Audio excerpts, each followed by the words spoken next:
Dios nos fortalezca en este día a todos, a cada uno de nosotros, a cada uno de los hermanos que forman parte de la congregación, igual que el Señor, donde estén, ellos les alcance con su mano poderosa y también les bendiga y fortalezca, sobre todo si están pasando algún momento de dificultad física, emocional o atravesando algún problema, que el Señor extienda su mano y les lleve victoria a cada uno de mis hermanos de la iglesia. Amén. Vamos a ir al libro de los Hechos, capítulo 8. Hechos, capítulo 8. Vamos a leer un par de versículos ahí. Hemos venido leyendo, hemos venido trabajando de manera sistemática el libro de los Hechos.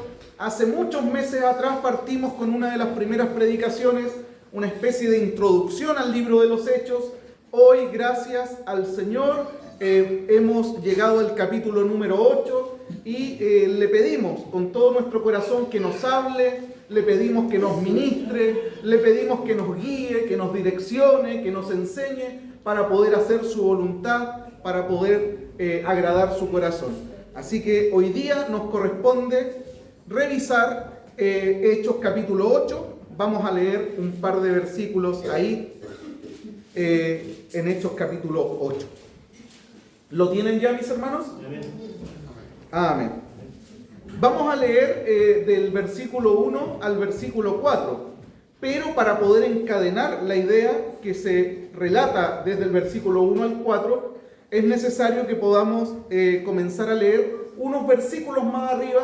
De esa manera vamos a tener una mirada o una lectura un poquito más completa que nos va a ayudar a poder entender también lo que el Señor nos quiere ministrar a todos en esta jornada. Amén. Partimos leyendo en el 7:59, dice: y apedreaban a Esteban mientras él invocaba y decía: Señor Jesús, recibe mi espíritu. Y puesto de rodillas, clamó a gran voz: Señor, no les tomes en cuenta este pecado. Y habiendo dicho esto, durmió. Y Saulo consentía en su muerte. En aquel día hubo una gran persecución contra la iglesia que estaba en Jerusalén. Y todos fueron esparcidos por las tierras de Judea y de Samaria, salvo los apóstoles. Y hombres piadosos llevaron a enterrar a Esteban e hicieron llanto sobre él. Y Saulo asolaba la iglesia y entrando casa por casa, arrastraba a hombres y a mujeres y los entregaba en la cárcel. Pero los que fueron esparcidos iban por todas partes anunciando el evangelio. Acompáñenme a orar, mis hermanos, por favor. Padre, en el nombre de Jesús, estamos felices, estamos contentos, estamos agradecidos de poder estar aquí en tu casa. Qué honor, qué privilegio tenemos de poder llegar a este lugar y junto a mis hermanos, en una sola voz, con un solo corazón, poder disfrutar de tu presencia, poder abrir nuestras bocas y declarar a los cuatro vientos de que tú eres nuestro Señor, de que tú eres nuestro Dios y que en ti estamos seguros y confiados. Gracias, Señor, porque yo sé que desde el momento uno en que mis hermanos dispusieron su corazón para venir, para estar aquí en tu casa, tú comenzaste a tratar sus corazones, tú comenzaste a bendecirles, a ministrarles en medio del discipulado, en medio de la adoración, en medio incluso del abrazo, de la comunión, los unos con los otros. Tu presencia poderosa se mueve y trae aliento a nuestras vidas. Señor, en esta hora que hemos leído tu palabra que es poderosa para transformar, tu palabra que es poderosa para transformar realidades, Tu palabra que es poderosa para hacer sabio al sencillo. Señor, oramos para que esa palabra poderosa haga una obra tremenda en todos los que somos parte de esta iglesia local. Que tu palabra poderosa cale a lo profundo de nuestra alma, de nuestra mente, de nuestras emociones y nos transforme por completo. En esta hora nos exponemos frente a ella con la humildad suficiente, con el hambre suficiente de aquel necesitado que no ha comido y que encuentra en este momento la comida necesaria para saciar su vida. Con esa humildad nos acercamos, con esa necesidad nos acercamos, con esa dependencia nos acercamos. No nos acercamos con arrogancia, no nos acercamos a ella con orgullo, no nos acercamos a ella pensando que nosotros sabemos más o que nosotros somos más inteligentes que tú. Nos acercamos como el niño, deseosos de esa leche materna. Así, Señor, nuestra alma tiene sed de ti, tiene sed del Dios vivo, y por intermedio de tu palabra, Señor, somos saciados de ella. En el nombre de Jesús, ministranos, Padre, ministranos a cada uno en lo particular. ¿Quién nos conoce mejor a nosotros? Señor, que tú. ¿Quién mejor conoce esta congregación que tú? Señor, ministranos a nuestra necesidad particular y a nuestra necesidad colectiva también. Te lo pedimos en el poderoso nombre de tu Hijo Jesucristo. Amén. Amén y salud. Quedé más seco que... Hechos capítulo 8, mis hermanos. Nosotros hemos transitado por los capítulos anteriores y para hacer una especie de enlace, en el capítulo 5 del libro de los Hechos, nosotros hemos visto cómo la iglesia de Jerusalén ha ido creciendo. De 120 personas en Pentecostés a cerca de 20.000 personas en un periodo de tiempo muy corto. Hemos visto a partir de los pasajes anteriores cómo día tras día más y más personas están reaccionando positivamente ante el mensaje del Evangelio. Gloria al Señor, la iglesia de Jerusalén está creciendo.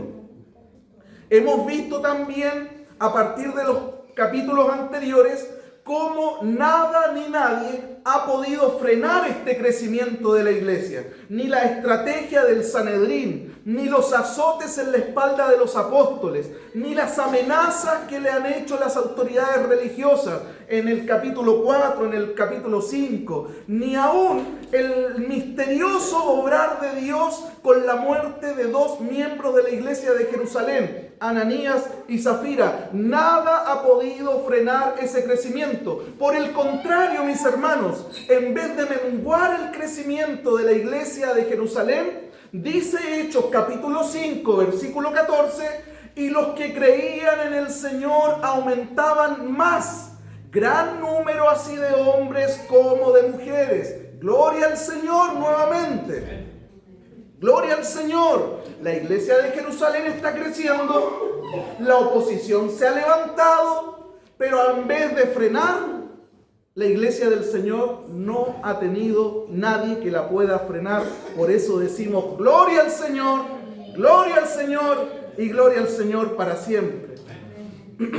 En el capítulo 6 vimos cómo este crecimiento de la iglesia local de Jerusalén trajo consigo algunas dificultades internas que tuvieron que ser enfrentadas con la gracia y la sabiduría del Señor. Nosotros sabemos por el capítulo 6 que las viudas, el reclamo que se hacía era que las viudas helenistas estaban siendo desatendidas con respecto a la función diaria de alimentos. Y en el mismo capítulo 6 nosotros vimos cómo el Señor trajo orden y solución en medio de esa dificultad. Vimos cómo en medio de esa dificultad que se da en un contexto de crecimiento, cómo esa dificultad que se da en un contexto de avance, de propagación y crecimiento de la iglesia local, cómo opera la sabiduría de Dios, cómo opera la sabiduría tremenda de Dios. Por un lado, permitiendo que la necesidad que es puesta sobre la mesa sea suplida, es decir, que las viudas helenistas reciban la porción que les corresponde, reciban la atención que se merecen, pero por otro lado también en el sentido de que los apóstoles no descuidan el ministerio de la oración y la palabra, es decir, la problemática no generó que se descuidaran algunas áreas. Es más, en ese momento se llaman a los primeros diáconos y la tarea es suplida. Por eso les digo, cómo en medio de una dificultad opera la gracia de Dios, la sabiduría de Dios, para que los apóstoles puedan seguir dedicándose al ministerio de la palabra, puedan seguir dedicándose al ministerio de la oración, pero a la vez que la necesidad sea suplida y sea suplida en excelencia. Otra razón para poder dar gloria al Señor, que en medio de nuestros dilemas filosóficos y de crisis, Él siempre va a obrar con sabiduría para hacer lo mejor para todos. Amén. En ese mismo capítulo 6 encontramos a uno de estos diáconos que fue elegido para atender a estas mujeres helenistas, a estas viudas helenistas, enfrascado en una discusión con judíos que participaban probablemente en la misma sinagoga que él participó antes de llegar al cristianismo. La sinagoga de los libertos, le llama el versículo 9 del capítulo 6. A Esteban discutiendo con estos judíos no pudiendo por ningún lado ir en contra de Esteban, la gracia del Señor sobre él. Esto lo vemos en el capítulo 6. En el capítulo 7 nosotros vemos los tres argumentos que Esteban levantó frente a estas acusaciones que le están haciendo estos judíos.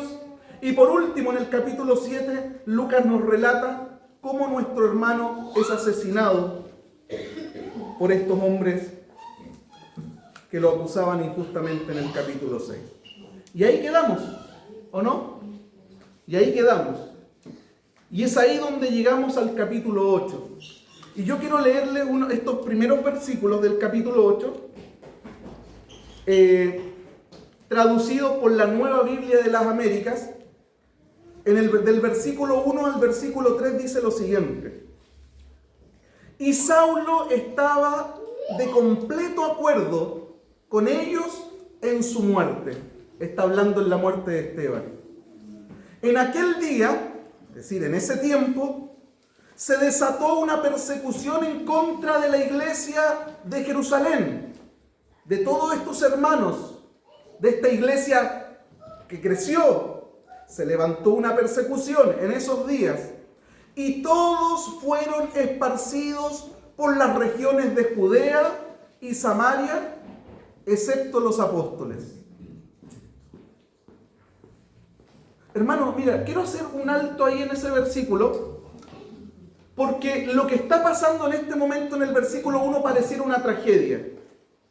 Una iglesia hermosa que está creciendo numéricamente, que se está estableciendo en sus bases, y se levanta una persecución que a todas luces podría parecer una tragedia, porque con esa persecución hace que sean dispersados. Pero quiero que entendamos esto, mi hermano: lo que para nosotros, bajo nuestro prisma, bajo nuestro ojo, parece una tragedia, Dios lo usa para poder llevar adelante su plan. ¿Y cuál es su plan? El plan de Dios está manifestado ahí en Hechos 1:8 cuando les dice: serán mis testigos. ¿Dónde? Van a ser mis testigos en Jerusalén, van a ser mis testigos en Judea, van a ser mis testigos en Samaria y van a ser mis testigos hasta lo último de la tierra. Hasta ahora, mis hermanos, la iglesia de Jerusalén se está acomodando, está creciendo, están entre comillas acomodándose, pero Dios necesita que su plan avance y usa la muerte de Esteban para levantar una persecución que los lleva donde Él quiere llevarlos, más allá de Jerusalén. ¿Se entiende, no es cierto?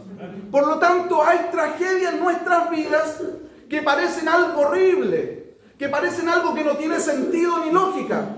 Hay situaciones dolorosas que tenemos que enfrentar, sí. ¿Quién podría decir que no traen dolor ni tristeza a nuestro corazón? Pero nos preguntamos si Dios está detrás de esa situación para hacer que nosotros avancemos, para hacer que nosotros crezcamos. Muchas veces Dios se vale de esos momentos dolorosos para llevar adelante su plan, porque si no nos acomodamos, si no nos aburguesamos, si no nos estancamos, y Él es experto en movernos hacia el plan, al propósito que tiene hacia nosotros. Amén. Ahora, el versículo 2 del capítulo 8 pareciera un paréntesis en medio de lo que está diciendo. Si ustedes se dan cuenta, en el versículo 1 y en el versículo 3 está hablando de persecución, está hablando de ser esparcidos. Pero este versículo 2 pareciera un paréntesis en medio de ese tema desarrollado, que es el tema de la persecución. Y dice lo siguiente. Dice, y hombres piadosos llevaron a enterrar a Esteban e hicieron gran llanto sobre él. Parece un paréntesis, ¿o no? Si el anterior está hablando de persecución, el siguiente va a hablar de persecución. Pareciera un paréntesis, ¿sabe? Me alegro de este paréntesis, porque ¿sabe lo que hace y me dice este paréntesis? Me dice que Dios no se olvida de sus mártires. Este paréntesis me dice que Dios no se olvida de sus siervos y sus siervas. Este paréntesis me enseña de que Dios no se olvida de aquellos que le sirven con fidelidad y obediencia. Y que si bien les toca padecer por su lealtad y su obediencia, Dios no se olvida de ellos. Hermano, Dios no se olvida de tu trabajo. Dios no se olvida de tus lágrimas, de tu sacrificio, de tu servicio. No se ha olvidado ni se va a olvidar de la fidelidad que han manifestado muchas veces cuando decide decirle no al mundo o decirle no a las modas pasajeras. Dios no se olvida. Y es ese paréntesis que veo ahí que me alegra el corazón. Luego, en el versículo 3, se cierra este aparente paréntesis que digo yo y vuelve a desarrollar el tema de la persecución y dice, pero Saulo hacía estragos. Estoy leyendo la Nueva Biblia de las Américas. Pero Saulo hacía estragos en la iglesia, entrando de casa en casa y arrastrando a hombres y mujeres, los echaba en la cárcel. Saulo hacía estragos. En el versículo 1, este hacer estragos es una expresión fuerte, mis hermanos. Ese hacer estragos es una expresión dura, es una expresión heavy, ya que en el original, el griego, esa expresión se usaba para referirse a una bestia salvaje cuando estaba despedazando a su presa, desmembrándola. Por lo tanto, no es una expresión de que podríamos pasar por alto en la lectura de hacer estragos. Sí, hacía cosas. No, es una expresión que se utiliza para referirse a una bestia salvaje, especialmente cuando esa bestia salvaje está despedazando a su presa. Y ocupa esa expresión para referirse a Saulo. Hermano, Saulo de Tarso no solo se oponía al avance del cristianismo. Es decir, Saulo no solo era un opositor del mensaje, sino que lo odiaba y lo atacaba con un odio ciego, con un odio profundo, con un odio que nacía desde las entrañas. Lucas va a decir más adelante, en el capítulo 9, un capítulo más adelante, cuando Saulo fue al sumo sacerdote a pedirle cartas, autorizaciones para poder entrar en las sinagogas de Israel, e incluso más allá de las fronteras de Israel, para pedirles permiso para que si pillara alguno de estos en el camino, los pudiera apresar y traer a Jerusalén para que sean condenados. Dice en el capítulo 9, versículo 1, Saulo respirando aún amenazas y muerte contra los discípulos del Señor. ¿Saben lo que significa ese respirando aún amenazas y muerte? Lo que Lucas quiere decirnos a través de esta expresión, o la idea que quiere transmitirnos Lucas a través de esta expresión, es la idea de un toro rabioso que resopla furioso antes de atacar a su víctima. Es la idea de un toro rabioso que resopla antes de embestir a sus víctimas. Hermano, ese era Saulo, al que nosotros luego lo vemos predicando. Es un hombre cruel. El mismo Pablo, después de su conversión en Gálatas, va a decir cuál era el objetivo de esa persecución. Y el objetivo de esa persecución contra estos hermanos no era solamente atemorizarlos, no era solamente desestabilizarlos, no era solamente hacerles un daño externo. Mira lo que dice en Gálatas 1:13, cuando devela cuál era el objetivo de esa persecución. Dice: porque ustedes han oído acerca de mi antigua manera de vivir en el judaísmo, cuando desmedidamente perseguía yo a la iglesia de Dios y trataba de destruirla. El objetivo de Pablo no era asustar, el objetivo de Pablo no era desestabilizar, el objetivo de Pablo no era hacer un daño menor. El objetivo de Pablo al perseguir a la iglesia era nada más y nada menos que destruir la iglesia, que hacerla desaparecer, que exterminarla. ¿Se va entendiendo? Amén. Ahora, lo que Saulo no sabía, mis hermanos, es que la iglesia no es una obra o una invención humana. Lo que Saulo de Tarso no sabía es que la iglesia no es una creación del hombre. Lo que Saulo no sabía es que la iglesia es divina, que la iglesia es una obra divina, que Dios la creó, que Dios la estableció y por ende que es Él, el dueño de la iglesia, el que la defiende. Por eso les decía al comienzo, la iglesia ha sufrido tanta persecución, pero ninguna de esa persecución ha podido desestabilizarla. ¿Por qué? Porque es el Dios el dueño de la iglesia, es Él el que la sostiene y es Él el que la defiende. Jesús le dijo a Pedro en Mateo 16:18, sobre esta roca edificaré mi iglesia y las puertas del Hades no prevalecerán contra ella. Eso es lo que Saulo no sabía. Es que la iglesia tenía un dueño y ese dueño la defendía.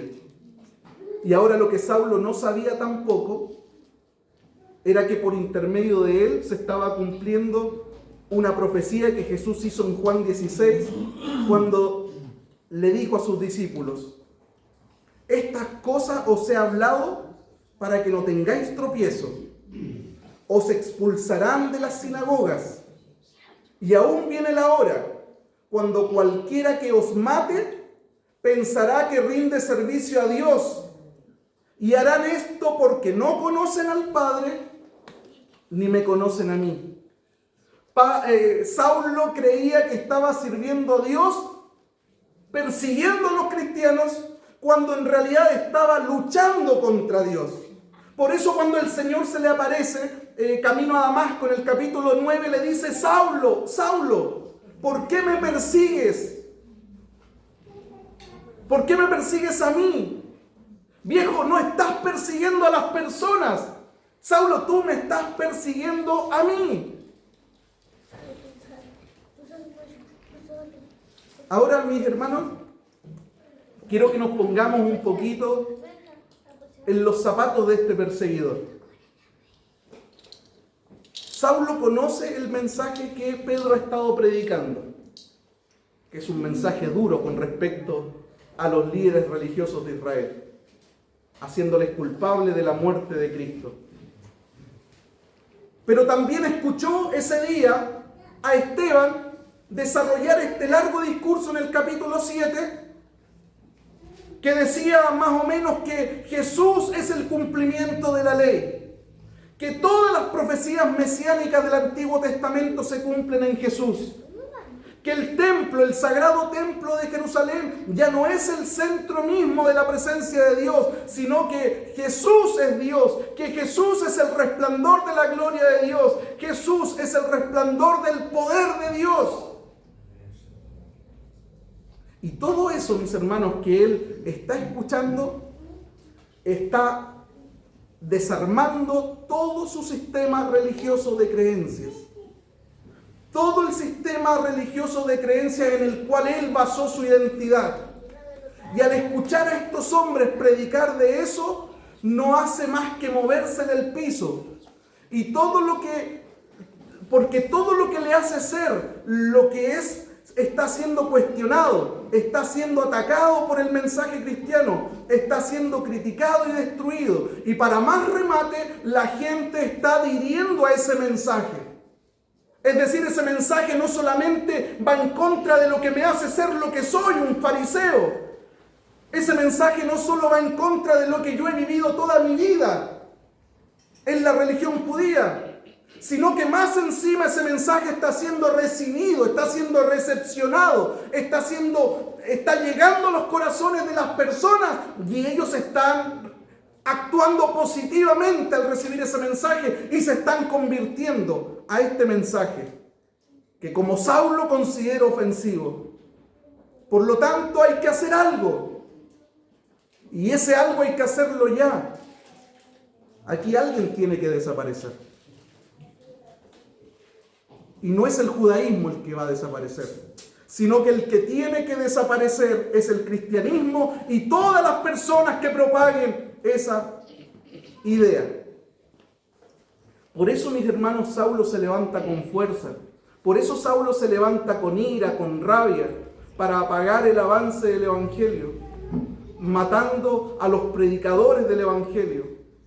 Pero en vez de apagar el mensaje, en vez de ahogar el mensaje, la muerte de Esteban se transformó en el punto de inflexión que desencadenó una gran persecución, y esa gran persecución se transformó en el viento que hizo que el fuego del evangelio llegara hasta lo último de la tierra. Gloria al Señor. Gloria al Señor. Mira lo que pasó con esto. Quiero que conectemos estos dos versículos, el 1 y el 4. Mira lo que dice el 1, mira lo que dice el 4. Y Saulo consentía en su muerte. Estamos hablando de la muerte de Esteban. En aquel día hubo una gran persecución contra la iglesia que estaba en Jerusalén. Gran persecución, mis hermanos. No un susto, no un bu. Una gran persecución contra nuestros hermanos de la iglesia de Jerusalén. Y todos fueron esparcidos por las tierras de Judea y de Samaria, salvo los apóstoles, dice el versículo 1. Mira lo que dice el versículo 4, y esto es glorioso. Mira lo que dice el 4. Pero los que fueron esparcidos, nuestros hermanos de la iglesia de Jerusalén, ellos los que están siendo perseguidos, los que fueron esparcidos, iban por todas partes haciendo ¿qué? Anunciando el evangelio. Mira, esta palabra esparcir que se ocupa acá no tiene que ver con cautiverio. Esta palabra esparcir tiene que ver con diáspora. Y diáspora es un concepto griego que alude al acto de esparcir la semilla. ¿Tú has visto al agricultor, al hombre de campo con la semilla y tirándola? Eso es diáspora. Eso es esparcir. Eso es lo que está pasando en Hechos capítulo 8. El sembrador de los sembradores, el Señor de los señores, está tomando la semilla que son los hermanos de la iglesia de Jerusalén y los está sembrando. Los está sembrando más allá de Jerusalén, en Judea, en Samaria y hasta lo último de la tierra. El Señor está detrás de esto. Amén. Aleluya, gloria a Dios. Eso es lo que hizo el Señor con sus hijos en Hechos 8. Los esparció, los lanzó, los sembró, los tiró como semilla. ¿Para qué? ¿Para qué? Para que donde cayeran germinaran. Y germinaran y brotaran. Y dieran fruto donde sea que cayeran. Hermano, hermana. Tú eres una semilla en las manos del Señor. Fuiste plantado por el Señor en algún lugar de este planeta. A mí me hubiese gustado tanto nacer en Miami. Hablaría medio ahí, pero no nací en Estados Unidos, no nací en Miami. Nací en Chile, acá donde nadie nos conoce. Ahí, al último. El Señor nos sembró, nos plantó en algún lugar de este planeta. Ahora chica el cuadro, en alguna región de este país. En algún vecindario, en una casa. El Señor nos plantó. Dios te puso, mi hermano, en ese trabajo en el que tú estás.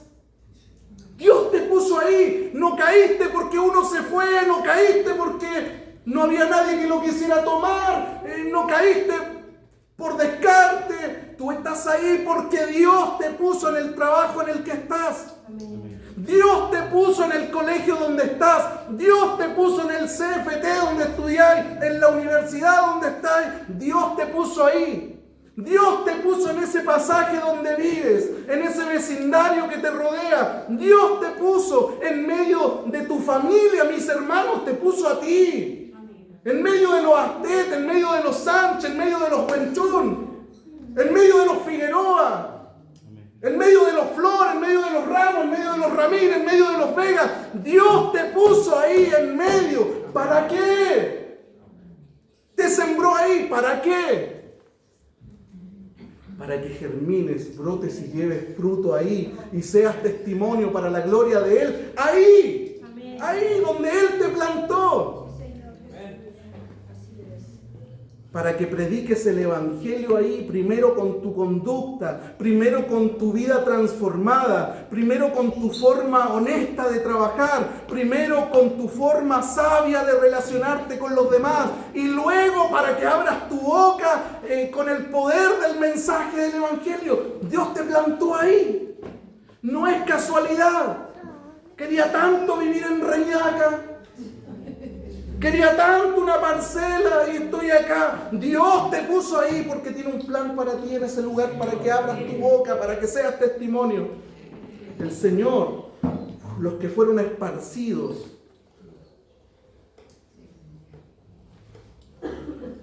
Mira esto, mi hermano, el versículo 4 ya lo adelantamos. Los que fueron esparcidos, los que fueron sembrados, iban por el camino. Dice que no iban llorando. No dice que iban quejándose, no dice que iban lamentándose, dice que ellos iban predicando el Evangelio. Y ahora, ¿sabes qué? Suena bonito, suena romántico, pongámonos un poquito en las sandalias de ellos, un segundito en las sandalias de estos hermanos nuestros que salieron de Jerusalén, no de gira de estudio, no de paseo. Ellos están arrancando.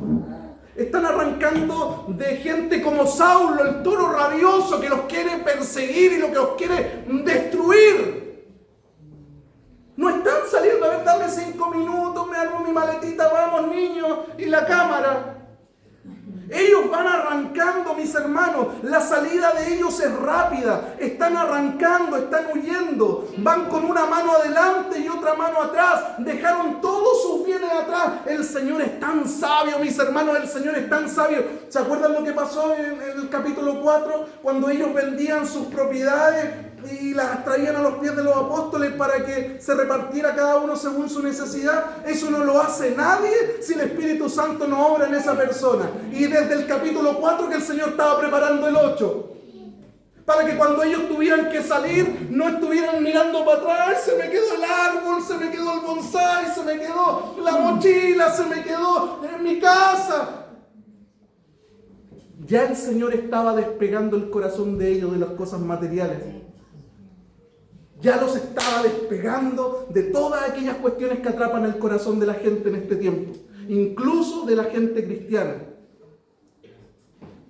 Los estaba despegando de la avaricia y de las cosas de este mundo. Estos hermanos salieron sin nada. Más encima iban con niños. No tenían la idea dónde iban a parar. No tenían idea dónde iban a dormir. No tenían idea dónde se iban a establecer. Sus vidas estaban en riesgo. Hermanos, era un soberano desastre Lo que están viviendo es un dramón, un dramón.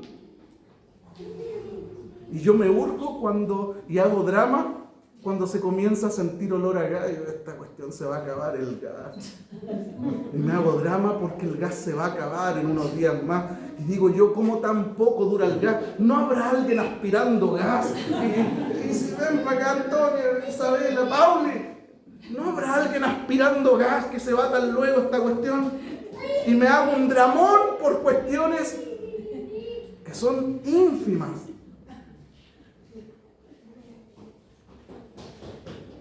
Ellos no están ahí. Ellos no están ni ahí con lo que estaban viviendo mis hermanos. Ellos estaban felices. Ellos eran salvos, se encontraron con Cristo y eso lo cambió todo. Así que en vez de ir llorando, en vez de ir lamentándose, en vez de ir sacando cuenta de lo que perdieron, mira todo lo que perdimos por hacernos cristianos, te dije que no nos metiéramos en esta cuestión. Mira todo lo que perdimos, los amigos que dejamos atrás, familia que dejamos atrás, mira todos los negocios que perdimos. Podríamos estarnos forrando en Jerusalén.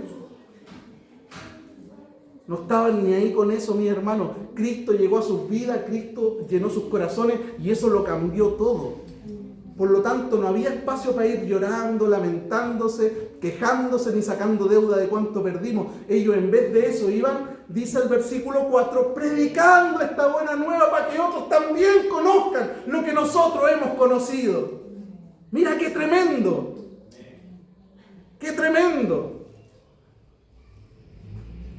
Así que lo que Saulo y otros pensaron que sería un golpe letal, mortal para la iglesia, la persecución, eso a la larga terminó siendo el motor que movió a la iglesia a poner en marcha la gran comisión de Hechos 1:8. Y me seréis testigos, me van a hacer mártires en Jerusalén, en toda Judea, en Samaria y hasta lo último de la tierra.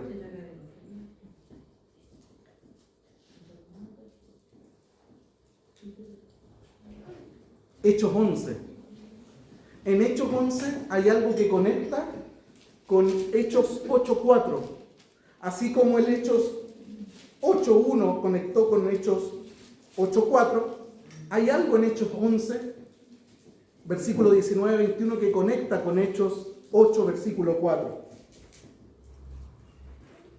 Y dice lo siguiente, Hechos 11, 19-21. Ahora bien, los que habían sido esparcidos, ¿te das cuenta? Ahí está la conexión, está hablando de los que fueron esparcidos. Ahí está la conexión. En Hechos 11, ahora bien, los que habían sido esparcidos a causa de la persecución que vino después de la muerte de Esteban, ¿te das cuenta el nexo? Después de la muerte de Esteban, llegaron hasta ¿dónde? Dice, hasta Fenicia, llegaron hasta Chipre, y llegaron a Antioquía. Todas esas eran ciudades o territorio no hebreo. Eran territorio gentil. Se traspasaron las fronteras. ¿Ya? Cuando llegaron a esos lugares, mira, no hablando a nadie la palabra, a nadie, sino solo a judíos. Ellos predicaban solo a los judíos que encontraban en estas ciudades no judías. Pero algunos de ellos son hombres judíos que recibieron la palabra, tanto en Chipre como en Cirene. Cuando estos se sumaron y llegaron a Antioquía, estos no se aguantaron. Y estos compartieron el mensaje con los griegos, le predicaron a los griegos en Antioquía. Dice el versículo 21 de Hechos 11, que la mano del Señor estaba con estos que estaban predicando. Y que gran número de griegos creyeron y se convirtieron al Señor. Quiero dar gloria al Señor anticipado.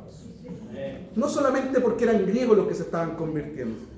No solamente porque el Evangelio está traspasando las culturas, sino porque Dios tiene detrás de todo, es tan perfecto, es tan detallista, es tan meticuloso. Porque en esa iglesia en Antioquía,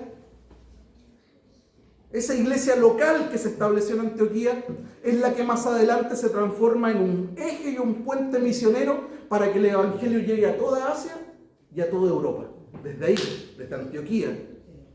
¿Y saben quiénes fueron los protagonistas de esos viajes misioneros? Nada más y nada menos que el mismo Saulo de Tarso, el perseguidor.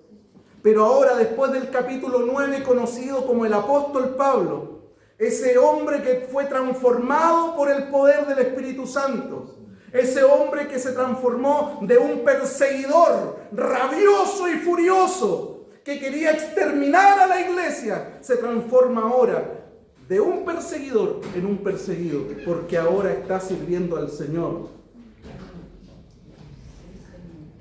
Ese hombre, en compañía de Bernabé, ¿se acuerdan de Bernabé? El mismo que vendió su heredad en Hechos 4 y la puso a los pies de los apóstoles para suplir las necesidades de los hermanos de la iglesia local. El mismo. Con ese de Hechos 4, ¡pum! Viaje misionero. El mismo que inició la persecución, ahora está extendiendo el evangelio hasta lo último de la tierra. Gloria al Señor. Gloria al Señor. Porque no hay corazón duro para el Señor. Usted me puede decir, es que en mi familia hay uno, pero usted no lo conoce, pero es duro. Dios es especialista en esos duros. Por eso estáis tú acá. Ninguno de ustedes, yo era blandito. Mira, éramos un terreno tan fértil que bastaba que cayera una gotita de agua y nosotros íbamos a reaccionar al evangelio en bien. ¿Cuándo? Yo tenía bloqueado todo lo que era evangelio, evangélicos, cristianos. Yo creo que hasta los 14 años no existían, hermano. Yo no tenía idea que existían. Y ahora soy uno de esos más.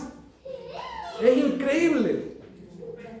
Es increíble que Dios pueda hacer una obra con tu hijo, con tu esposo, con tu familiar. Es increíble. Dios se especializa en esos casos duros. Ejemplo de ello es nuestro hermano Saulo, que perseguía a la iglesia, no para atemorizarla, lo leímos en Gálatas, no para asustarla, para destruirla, es el versículo, y él lo reconoce. Yo perseguí a la iglesia para destruirla. Es su testimonio, no es una inferencia que estamos sacando. ¿Qué nos enseña este pasaje, mis hermanos? Que nadie puede con Dios. Han tratado de acabar con la iglesia, pero no pueden. Han tratado de exterminar a la iglesia, pero no pueden. Han asesinado a muchos mensajeros, sí, pero no han podido acallar el mensaje. El fuego que descendió en Pentecostés sigue ardiendo por los siglos de los siglos. Amén. Y hoy es su iglesia la portadora de ese fuego para poder seguir extendiéndolo a los que vienen. Hermanos, si no hay bombero, ni hay cuerpo de bomberos que pueda apagar ese fuego.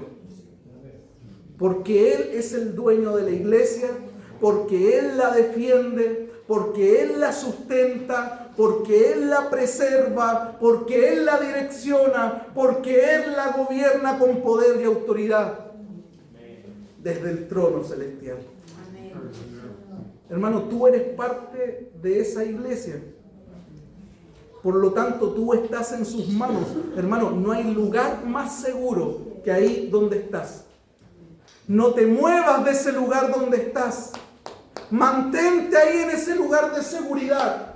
Y si tú estás abajo de ese lugar de seguridad, es el momento para que te subas a ese lugar de seguridad, porque las puertas están abiertas, porque los brazos están abiertos. Tienes que subirte.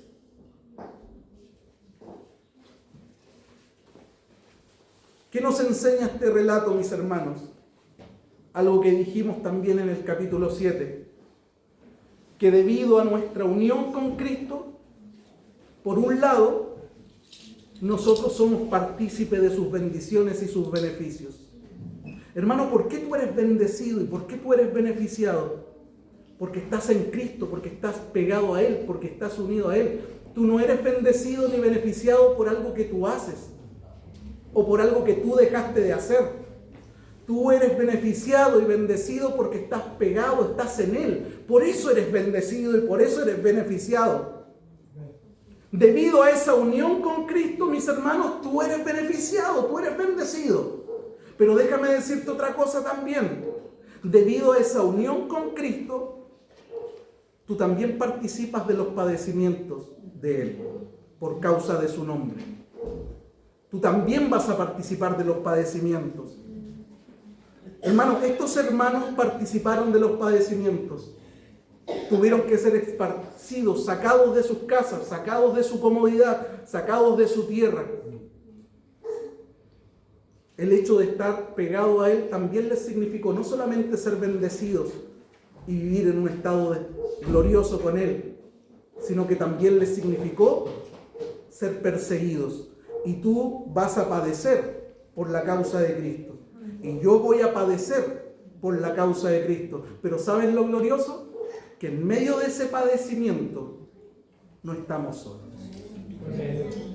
En medio de ese padecimiento nunca los hermanos estuvieron solos. ¿Tú pensáis que ellos salieron solos corriendo? El Señor iba con ellos, el Señor los iba guardando, el Señor los iba protegiendo, el Señor los iba alimentando, el Señor les iba direccionando, proveyendo. Si bien estar pegado a Él trae bendiciones y beneficios, también me hace partícipe de sus padecimientos. Pero a diferencia de otros que padecen solos, nosotros padecemos con Él y Él padece con nosotros a nuestro lado. Gloria al Señor. Que nunca nos deja solos, mis hermanos. Nunca nos deja solos. Y hay ocasiones, muchas veces, en que incluso permite, y lo hemos dicho y lo reiteramos, que nadie me llame, que nadie me busque, que nadie, ni siquiera un mensaje de WhatsApp, nadie. Muchas veces Él lo permite, cabeza dura, lo permite. ¿Sabes por qué? Porque Él quiere que tú en medio de esa tribulación lo conozcas a Él. No que te estén solucionando los problemas otros. Quiere que tú te encuentres en medio del problema con Él, para que lo experimentes en primera persona, como Él está contigo en medio de la tribulación. Por eso, hermano, hay ocasiones en que nadie te llamó, que nadie te visitó, que nadie te marcó. No es porque te tienen mala, no es porque no te consideran, es porque Dios quiere vivir contigo ese proceso, para hacerte más fuerte y ayudarte a madurar. Y mágicamente pasa que después del proceso todos llaman, todo es, y uno podría decir, ahora me llaman, ahora me llaman. Cállate. Teníais que aprender a estar con Él en el proceso. O si no te haces dependientes de personas y no de Él. Mis hermanos, Dios está con nosotros. Ándate con el corazón así hoy día. Dios, tú estás conmigo. Yo estoy pegado a ti. Y el hecho de estar pegado a ti trae sobre mí bendiciones y beneficios. Pero también estoy consciente que el estar pegado a ti significa que voy a padecer por tu causa. Porque por decidir por ti, capaz que mi pololo me deje porque mi pololo se quiere acostar conmigo. Y como yo no lo dejo que se acueste conmigo, tal vez mi pololo se vaya. Que se vaya. Que se vaya. Que se vaya. Te va a tocar padecer eso y muchas cosas más por decirle sí a Él y no al mundo. Pero Él va a estar contigo. Él no te va a dejar solo en medio del padecimiento. Y disculpa que sea el único ejemplo por tema de hora que dé, pero tú sabes, porque el Señor te está ministrando también en este momento, que no estás solo ni estás sola por haber decidido por Él. Póngase de pie, mi hermano, mi hermana, por favor.